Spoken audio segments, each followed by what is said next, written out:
Hi, I'm Jalen Rose, and welcome to the Renaissance Man podcast, proudly presented by the New York Post, a show where we cover trends in fashion, entertainment, current events, and everything in between.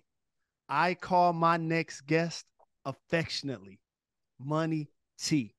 She's an NBC sportscaster, former ESPN analyst, current host of the widely popular Football Night in America. And get this, over an unprecedented 10-month period, I've watched my sister host the primetime network broadcast for the NFL draft, the NBA finals, the Tokyo Olympic Games, the Super Bowl, and the Winter Olympics in Beijing. Many now know that she's the Swiss Army knife of the industry, and I'm glad again to call her family. It is my honor to welcome the mega talented Maria Taylor to the Renaissance Man podcast. What's up, bro? It's good to be here. That might be the best introduction I've ever had in my whole entire life. So if you could just like go in front of me in every room I'm in, that would be great. I got you. And the sky's the limit because people are going to continue to request you, and rightfully so. And I know your background and your story, but for our audience, and we've almost did 150 shows, I have to tell them, it's a family affair. I rarely get a chance to say that on a professional platform, so I have to ask you, you grew up in the great state of Georgia. How did that environment and your childhood there shape you? I got my little ATL shirt on now. I've got, look, Georgia's behind me in the office. That's right. we got the jersey up there, all day, every day. Yes. And it's funny, Jalen, because, we could live anywhere in the world. And I've made my home Atlanta. Like, I never want to leave this place because it's where my dad's from Macon, Georgia. My mom grew up in Southwest Atlanta. Like, my grandma, we would come home. It was, you're coming home to Atlanta and you're celebrating here. And I think what I love about it is, one, there's a very big Black community. Like, right across the street from me is the CEO of Walgreens, and it's a Black woman. You know what I mean? Like that's what you're constantly running into when you're here. So you're constantly being empowered. And there's so many, the community is tight. Like, everyone who's from Atlanta, they're going to help somebody else. They're going to lend a hand out. And so that's kind of like what I grew up in. There was always someone there to help you. So that's what I try to do in my industry. Just as I come up, I'm trying to be the one that's like lending the helping hand, because it's a Southern thing. Like, we're Southern bred. That's what we do. And most people don't know this, but we've talked about it before, Jalen. Growing up in Alpharetta, you showed up every now and then at Newtown Park and actually played pickup ball. And Jalen chose me, the only girl that was there to be on his team. I will never forget. And I'm so mad that I can't find the ball that you signed when I was in high school, because the super, like, the moment when we get to work together versus like playing pickup basketball together in high school, you can't make that up. Like, you can't make up moments like that. You can't make that up. Absolutely. And that, as you mentioned, how genuine it is, not only being from the South, but continuing to represent your roots the way that you have. And so I must continue to double down on that. What got you into sports and then transitioning into multimedia? Well, I played basketball and volleyball at Georgia. So I always knew I wanted to stay in sports, but I knew I didn't really want to coach. I didn't know what it looked like. And as women, we don't have the same opportunities professionally as men do. I never really wanted to go overseas and spend 8 months away from my family to make, not great money, or maybe sometimes you're not even guaranteed to get the money. There's so many things that you go through when you go overseas that wasn't even on my mind. But the first time we had a volleyball match on TV, I'll never forget. It was Tennessee, Georgia. We're at home, and like the broadcasters were up in the top of the stands, and I was like, "Do they just get paid to like call the games, the volleyball matches?" And they're like, "Yeah," and like they travel around and do that. And so that's when literally I changed my major 3 times. I came into school thinking I was gonna be a biology major, do pre-med, be a team doctor. Took biology, hated it. I did business, took accounting, hated it. And then when I found out like there's a way to merge sports and this broadcasting, this journalism field, and I've always been good at talking to people, that's when I decided it. So as soon as I graduated, I worked at Georgia. I was blessed to have like an amazing athletic director in Damon Evans, again, young Black man, Carla Williams, who's now the AD at the University of Virginia. Like, they're my superpower team. They gave me my first job. They made up a job for me at Georgia. Wow. They made me a production assistant, and I worked with the website and stuff. And I'm doing like internet volleyball matches and basketball. Then they called Comcast Sports South and said, we got a girl that can do volleyball matches. And that's how I got on TV. Like, literally, I've never shown anyone my resume.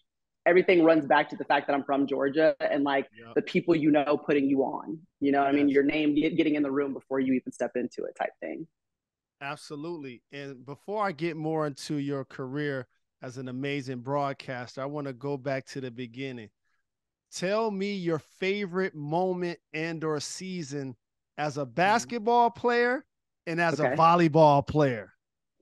Okay, favorite moment, hands down, as a volleyball player was the year we beat Florida, because Florida was always like, they won the league every single year in volleyball. They're still great. Like, they're really, really good. And my senior year, I had not beaten Florida. And this was our last time to play them. We played them at home. We had to go 5 sets, you know, which is like tiring and you're exhausted. I played all the way around. So it was like defense, serving, everything. Like, I'm giving my whole life to this at this point. We beat them on an ace. And then afterwards, their head coach, she's still the head coach now. Her name's Mary White. She shook my hand. She was like, I knew you were going to get me one of these years, you know, because it's like I had been around the block. Like, I'd been there the whole time. And she was like, you were going to get me once. And so we did. That was great.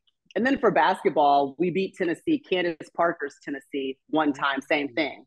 And so, you know, this is a team that's like perennially in the Final Four. Like, there are nemesis, like Pat Summitt's still there, Coach Landers, Andy Landers is there. They've been coaching against each other for like 25 years or something. So every time you play Tennessee, it was crazy. And we beat them one year, it's my junior year at home. And so even to just be in the building for something like that was great. So for me, it was always the rivalries, like those big moments you get up for. There's always a team that like has your number for no reason. You know, Tennessee was the one that had ours. Florida was the one that had ours. So to get over those humps, that was the most fun. So as we mentioned, getting over the hump, Georgia, the Dogs, back to back. Championships. It sounds so good. I should have had my ring on. I have my national championship ring. I don't know why I didn't bring it up here with me, but go ahead. Tell me what it's like these last 2 seasons to watch a squad that you grew up watching, rooting for, have family members go to Georgia that inspired you to go there, to now see them win back-to-back championships. Okay, so let me take it all the way back to you, Jalen. My grandmother grew up in Athens, Georgia. When I tell you, like, the little house is still there in Athens that she grew up in, went to high school there, middle school, everything. So, but of course, when she was in school, she couldn't attend the university, but like loved it. Like, we were raised to love Georgia. She would get the newspaper and be like, oh, look at how many points, whatever David Green had. And, you know, look at the touchdown. It just didn't matter. Everything Georgia, she knew everything about it. And I was the first, you know, grandkid or kid in general in the family to actually attend the university. So for like the grandma who couldn't go because she was Black to the granddaughter actually being able to go, like, we would talk every single day. And she was asking me about like, how's Matthew Stafford doing? You know what I mean? Because she cared about football. Right. And so while I was there, you know, the best we did was winning the SEC championship in 2005 with DJ Shockley. And then again, and we probably should have been to a national championship after that. Like, we had no Sean Moreno, we had Matthew Stafford, we had Justin Houston, we had AJ Green. Like, I can rattle off all these great players, and we never could get the national champion. We could never make it. And so even this past year, the Indy game, like, I'm coming off of work. I'm like, I don't know if I want to fly to Indy. We're going to play Alabama again. Like, we keep losing to them. I'm not even going to lie. And I made a last second decision to go. And when I tell you, like, I'm in tears on the field after the game, because it just feels like that's a place that I love. Like, it's in my blood. You know what I mean? That I had to go there, that it's like, it gave me what I feel like is a lot of my opportunities in life. And then even the kids, Jalen, every single summer I go and I mentor them. I do their media training. Like, a lot of them, when they finish playing, like, they're hitting me up asking what they should do. So like, it's not even just oh, it's Georgia, we won a national championship. It's like the kids too, like the players, I really feel something special for them. And so this year, to be there and just be like chilling the whole time. When I tell you, Kirby came up to me at the beginning of the game, was like, hey, there's my girl. And I was like, he's not like nervous at all. Like, there's no part about him is worried. I was like, oh, they're about to curb stop TCU. Like, But yeah, no, it was fun. I was like at the 50 pregame, pre-kick. It was good to see everyone too from ESPN. Like I hadn't seen some of the researchers and like the camera guys that I work with on football in a while. So it was like a family affair, seeing them, being there with Georgia, and then just like relaxing the whole game. Like we were just margaritas and enjoying. Exactly. That's what happened when the other team scores 7 points and you get over 60. But I was nervous. I was nervous after the first touchdown. I was like, oh God, okay. Is everything going to be all right? And then it was like back to back to back. Let me go get my drink. I'm okay. We're fine. And as you acknowledge giving back and your University of Georgia, I have to thank you because one of the people that you inspire and mentor is my daughter, Mariah Rose, who not only graduated from there, but now currently works for the Atlanta Hawks. And she tells me every day she walked through those halls, there's a picture of you and there's an inspiration for everybody to follow. But a lot of people may or may not know you didn't start off on national network TV as suited and booted as you are these days. Your early days were volleyball sidelines for ESPNU. So talk about coming up through the ranks. Jalen, they used to call that the ERT. It wasn't even like ESPN. It was like I would be getting checks and it would be like ESPNU, ERT, Charlotte. There were all these other stipulations in the check. Like it didn't say nothing about Disney. It was like, you don't work here. But it's so true. Like my dream job when I was coming up was like, all I want to do is host the women's tournament, maybe, and do sidelines for the national championship for volleyball. Like that was the dream because that was all I knew. That was all I played. And that's like the reality check of like usually whatever you dream for yourself, like there's something way bigger, you know? And so you just got to like keep grinding and keep walking through the open doors. But yeah, the first thing that I did on TV was a New Mexico State women's volleyball match. And I did 5 volleyball games. And then they were like, you know what, you might be good enough to do football, but let's see. And so they let me do an Arkansas versus like the little kids of the poor. I don't even know who the other team was, but it was, you know, like when they play whoever and they pay them. And it was like a 9/11 game. And I'll never forget coming on air for the first time and like holding the mic. There's a mute button on the back.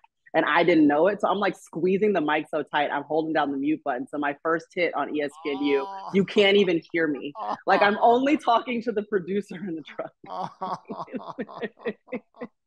And I was like, they're never going to hire me again. But that was my first time. I guess the rest of the hits went okay. So they let me do like 7-on-7 in Florida. I did lacrosse championship 7-on-7 in Florida. And then that following year was my first time getting a package for college football.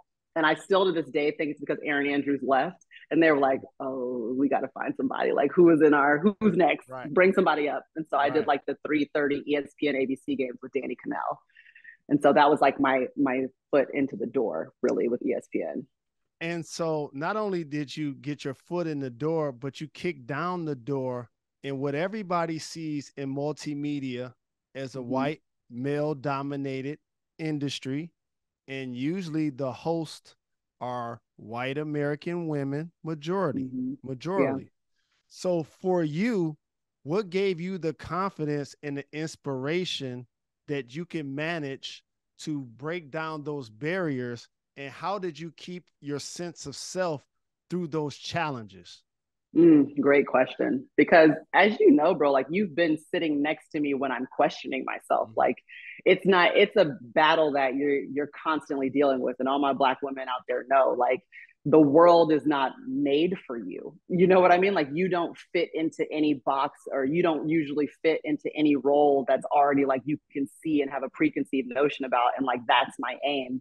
I mean, I'm blessed that I had Robin Roberts to look up to, but really by the time I was coming up, she was already at Good Morning America. So I didn't have that one person that was like, and I always wanted to host post game, like they call it shoulder programming. Like I want to come on, introduce the game, come in on halftime, and then do post game stuff. And I didn't really see that a lot. You only saw it maybe in women's basketball. But I'll never forget, again, like one of my biggest mentors is Carla Williams. And she was just always like, even though you don't see it, doesn't mean it's not in you. So like, just because you don't see it somewhere on TV or I haven't seen an example of it, doesn't mean that it's not for me. And so I kind of like moved that way.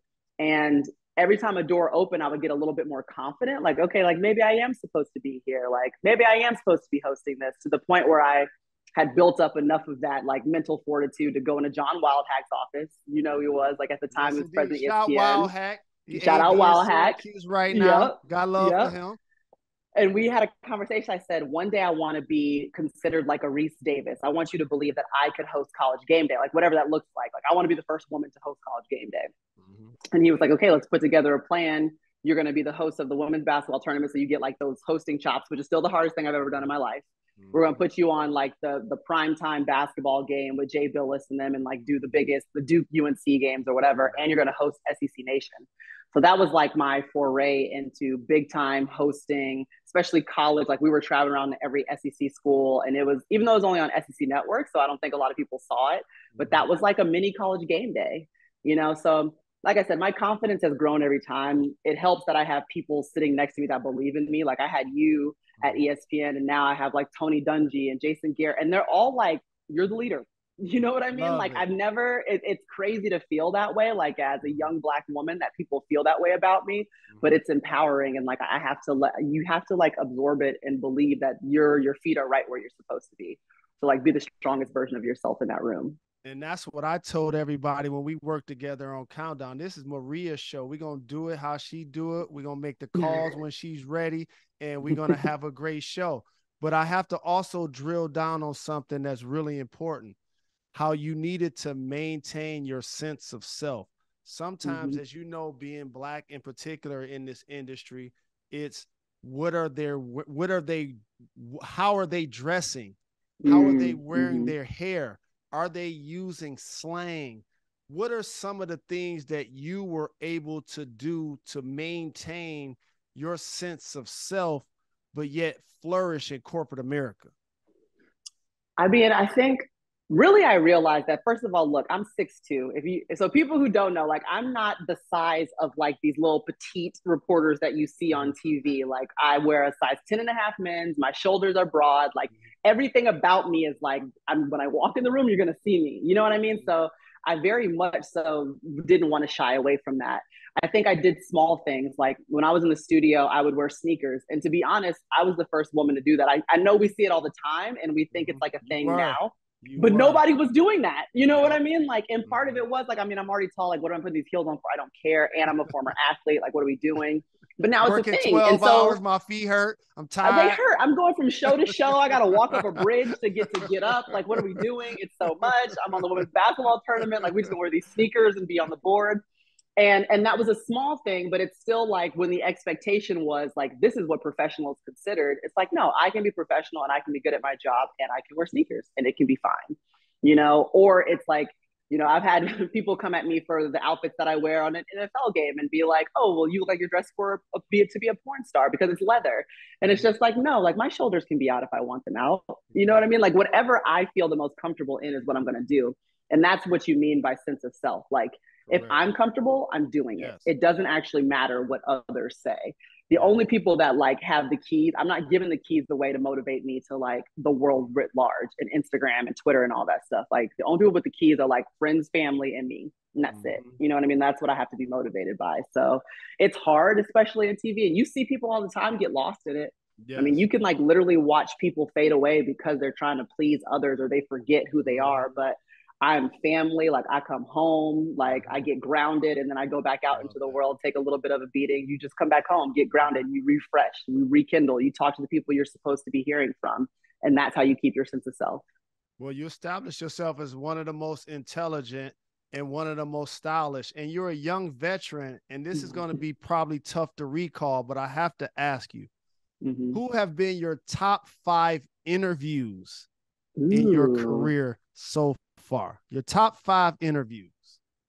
Okay. One of them is kind of recent, but interviewing Tua post like concussion thing was huge for me. I think also interviewing Lamar, and we really did talk about like the whole you should be a running back and going into the draft thing, which he doesn't talk about it much, but we had a history. Like, I worked with him at Louisville, so it was this whole season, I feel like I've spent a lot of time thinking I'm so thankful for the relationships that I've built in the past so that interviews can look the way that they do on TV. And so that's another one of them. I think even back to like in my early days doing SEC Network and interviewing Shaq on the sidelines at LSU. Like I'll never forget, we do the whole interview. We finished. It was like they're thinking about firing Les Miles, so I asked him like, should they fire him? You know, like, and he's great about it because he's great.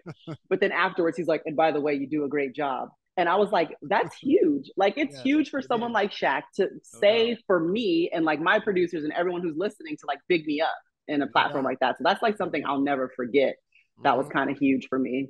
Um, Obviously getting yelled at by Nick Saban, like not my favorite interview, but now that I think about it, it's like it's one of the better things that happened. Like Yes, bad publicity sometimes works in your no favor. Like doubt. I literally have Saban's jersey over here signed by him because That's I love. did yeah, No because doubt. it's respect, right? Like Yes. that turned into this crazy amount of respect. I spoke to the team this summer. You know, like I Mhm. went to Tuscaloosa and spoke to the team. And I'm like, I never thought in my wildest dreams that Nick Saban would respect me so much that he would say, I actually want you to deliver a message to my team. That's And so, love. like, things like that now, when I'm like reflecting, like you say, young vet, like these veteran moments Mhm. that keep coming up, like Yep. that's one of them. But they start with a moment like that, like a crazy interview or something that you think is like the end of you, and it never is. And also your viral moment with Barack Obama Oh, yeah. when Zion busted his shoe. Wasn't that the That's so same game? true. It was the same game. I mean, I didn't interview him, but I talked to him, and he was like, "Man, me and Michelle watch you on Get Up." So just so you know, they were watching us, Jalen. That's love. They were That's watching love. us. I wanted to be like, "Can you say that in the mic?" Exactly. He was like, "You do such a great job." He's like, "And I knew you were tall. We were talking about how tall you are." You know what I mean? It was just like not him being the coolest person ever. And I had spent like the whole day thinking to myself, like, what are you gonna say to Barack Obama if you meet him? You know, and then nothing comes out, and he's like the best. He brings the conversation to you. You don't have to go to him, which was great. And being front and center on prime time, sometimes covering the NFL, Mm-hmm. tragedies happen. And I'm so Mm-hmm. thankful to hear that the brother Demar Hamlin is finally home.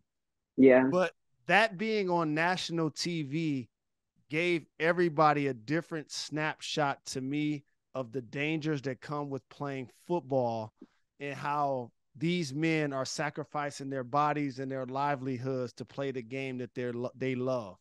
And so, what kind of conversations Mm-hmm. on or off wax have you had? And do you see like the league now changing certain rules based on the fact that he got injured the way that he did? I think that, you know, the way that it was handled, it just shows progress because the way that the game immediately stopped, even if there was a conversation about a restart, it didn't. You know, the coaches being like, I just need to go to the hospital. Like, I don't know what else to say to anyone. Like, we can't play the game. I don't care how many millions and how many advertisers are waiting for their commercials to roll. We all got to leave. And so I think that there is a genuine reality check to the effects of it. And I have friends, you know, they played at Georgia or they played in the league and they feel it. You know what I mean? Like they say Mm-hmm. sometimes it's hard to sleep. They have headaches, like they have issues. One of my girlfriends, she was a setter of mine in college. Her husband committed suicide, you know, in Mm-hmm. front of her and her children. And, you know, it was determined that he did have CTE. And so, you know, I think we all are in this mode of recognizing like these are real stories and these are real people and these are the real consequences of, you know, not being almost ahead of some of the things that can happen with injuries. And we're seeing it kind of like with Tua, even retroactively being like, no, you have to sit out. Like the player's the most important thing. Like, of course, Miami would love to win this playoff game, but I don't think that putting Tua in is the safe thing to do for his health. And so if the team has to step in and say, no, bro, you can't, then that's what has to happen. And so I do think we're starting to see that where maybe years ago, it was a conversation of like, oh, you got your bell rung. Mm-hmm. Or, you know what I mean? Like, shake Yes. it off. Yes. And so we're not Smelling hearing that sauce. conversation anymore. Boom, boom. Okay. So I'm just glad that we've made it past that point in time. I agree. And again, I love and appreciate you. I'm so very thankful that not only you're in my life as a family member, but such an inspiration to so many that follow in your footsteps. The last question before we get to my rapid fire, I have to ask you, what Mm-hmm. advice would you actually give somebody that wants to follow in your footsteps in the industry? Mm. I would be first and foremost, don't be afraid to make the coffee. I mean, the first thing I did in television was I was like trying to make the Keurig work for Stuart Scott when ESPN came to town and had the wild card game on Monday night, and the Falcons were in town, and I was a runner. Okay, you know what a runner does? You take your little ass to Sam's and buy the water and bring it back. That's what I did, you know? And but being in that environment made me realize, like, this is what I want. I want to be around a national broadcast. I want to work here. I was able to go into like the camera meetings where Jaws would go and like tell every camera guy what to look for. Like they were almost doing like a scouting report for the camera guys so that they knew what shots they were going to get. And I'm like, that's so cool that I'm even able to be in this room. But it required me just getting coffee, you know? And I didn't even do that well, but I was like there and I'm going to do it.